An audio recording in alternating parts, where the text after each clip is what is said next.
Com o aceite da ONU do plano de paz em Gaza, o foco da diplomacia Trump vira paz na Ucrânia. Eu sou o Guilherme Moura. Eu sou o Lucas Hatch. E eu sou o Pedro Penelas. E esse é o Degrau da Política. Українці, українки, у житті кожної нації є момент, коли всім треба поговорити. Чесно, спокійно, без домислів, чуток, пліток, без усього зайвого. Так, як є, так, як я завжди намагаюсь говорити з вами. Зараз один з найважчих моментів нашої історії. Зараз тиск на Україну один з найважчих. Зараз Україна може опинитися перед дуже складним вибором. Або втрата гідності, або ризик втрати ключового партнера. Bom, faz tempo que a gente não fala de guerra da Ucrânia, né, cara? Inclusive faz tempo que todo mundo não fala. A guerra da Ucrânia acabou ficando em segundo plano ali nos jornais, né? Tinha saído na semana passada um vazamento de um possível plano do Trump, são os 27 pontos para a Ucrânia e tal. E depois de uns dias, de fato, saiu o plano, o que foi chamado, muitas críticas internacionais falando que era um plano muito russo, tal, que beneficiava mais a Rússia do que a Ucrânia, etc e tal. A gente vai comentar disso aqui no programa. E aí, bom, pra gente começar a discussão, com os problemas orçamentários, já teve o lockdown lá, enfim, saiu novas pesquisas de popularidade, ele performou mal de novo, né, menos popularidade, etc e tal. Ele parece apostar muito, que é uma coisa que a gente comentou aqui já antes, na sua política externa e na possibilidade de um prestígio internacional, o pacificador, né, o peacemaker, etc e tal, o Nobel da Paz, aquela coisa toda, né. Quando as coisas vão muito mal dentro, ele me parece focar em algum trunfo internacional que ele possa colher. Sabe que quando você falou da Ucrânia, ficou longe dos holofotes. Aliás, eu só vi retornar essa semana nos jornais. Quando eu fui procurar notícias para elaborar a pauta, dar uma estudada no tema, eu fui no setor internacional do jornal, só se falava de Maduro e Venezuela. E aí eu fui abrindo notícias da Ucrânia e lia uma cúpula que foi a Casa Branca. Eu não sabia nada disso. Quando eu olhei a data 15 de agosto, ou seja, fazia muito tempo mesmo que não se discutia isso. Essa semana voltou a se discutir por conta do enviado especial ao Kremlin. E eu fui lendo aquilo e achei interessante como a questão da política externa dos Estados Unidos, ela, que você falou, Guilherme, ela tem sido uma pauta muito cara para o Trump, mas ela é muito divergente internamente. Tudo bem que sempre houve uma interpretação diferente das coisas que acontecem na Europa e as coisas que acontecem na América do Sul. Mas dessa vez tem divergência interna. Essa ida do Steve Witkoff para o Kremlin é de um setor que enxerga no Putin uma aliança.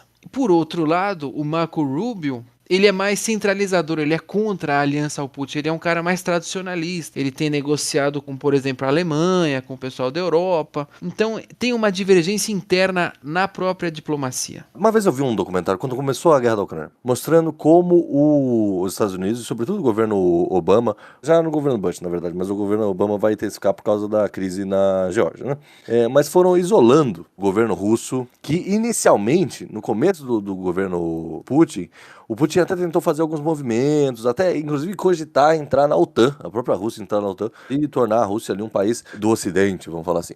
Depois o governo Obama vai isolar internacionalmente a Rússia de novo. E talvez o Rubio, vamos lembrar que o Rubio já estava no Partido Republicano e ele é oriundo de um Partido Republicano antes do Trump, né? Ele vai aderir ao projeto trumpista, mas ele já era anterior.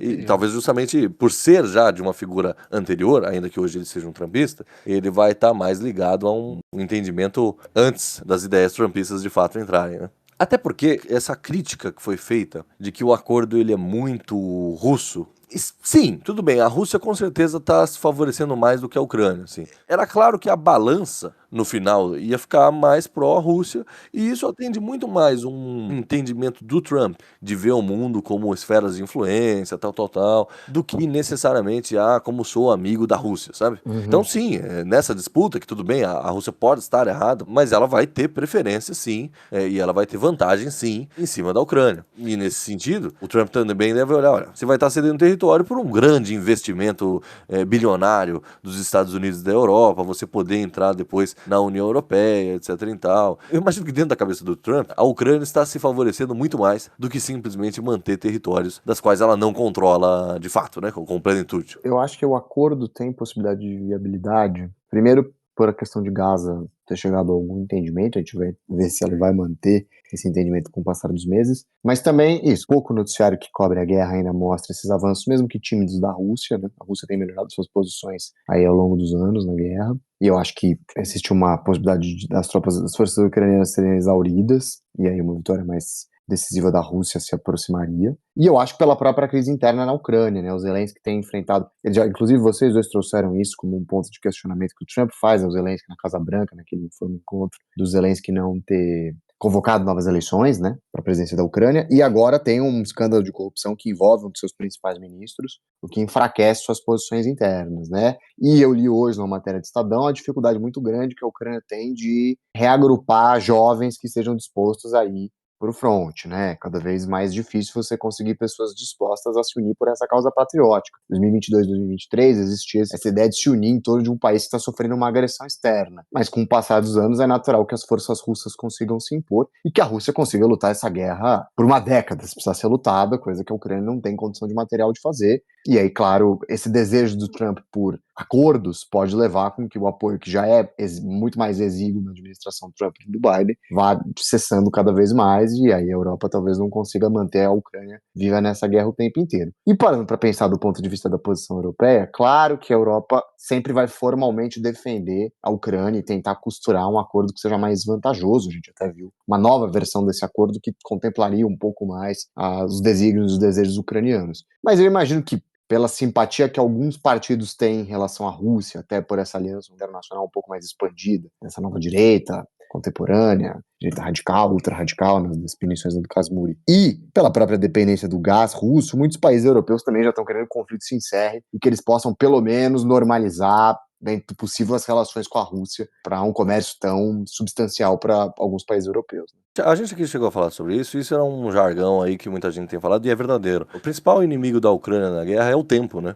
A Rússia consegue manter o conflito por mais tempo.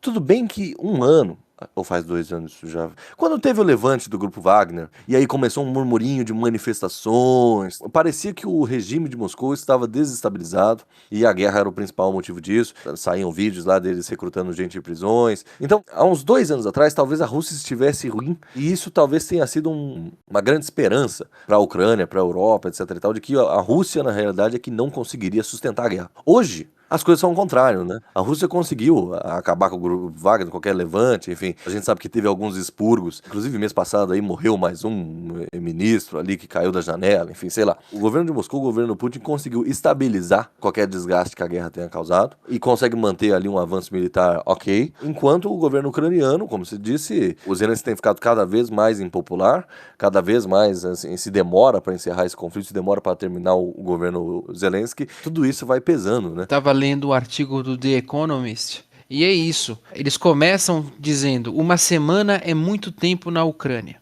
E é justamente por conta desse impasse, porque o que o The Economist tenta trazer no artigo deles é que meio que quem dita o tempo na Ucrânia não é nem o Putin, é mais o Trump, justamente por conta desse impasse diplomático. Então, o Trump enviou um cara ligado ao J.D. Vance para Kiev, isso é uma derrota para o Rubio, porque o J.D. Vance é dessa turma que quer fazer aliança com o Putin. Então, assim, se o Rubio vence a queda de braço, o Zelensky tá bem na fita. O enviado de Kiev convence e o Putin se sobressai, a Ucrânia cai. Não, e o Zelensky, a Ucrânia, tem um problema de que o principal fiador deles, o principal, né, que é o Trump, tá interessado em outras coisas, né? O Trump quer que o problema se encerre de uma vez, porque ele fica como o cara que fez a negociação, etc e tal, e de fato está fazendo, mas o grande interesse da administração Trump é retornar a Rússia para o mercado internacional, né? Encerrar sanções, encerrar tudo, que é o que está previsto, inclusive, nos acordos. Até se a gente fala de uma aproximação, Trump querendo uma aproximação com Moscou,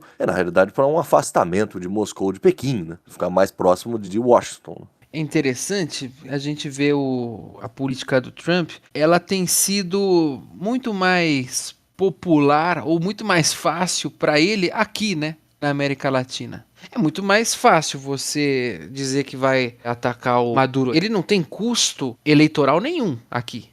Lidar com a Ucrânia e, pior, se aliar à Rússia, se aliar ao Putin, é eleitoralmente caro para o Trump. Pode ser que seja. Ideologicamente caro também. Voltar nesse assunto é espinhoso para ele também.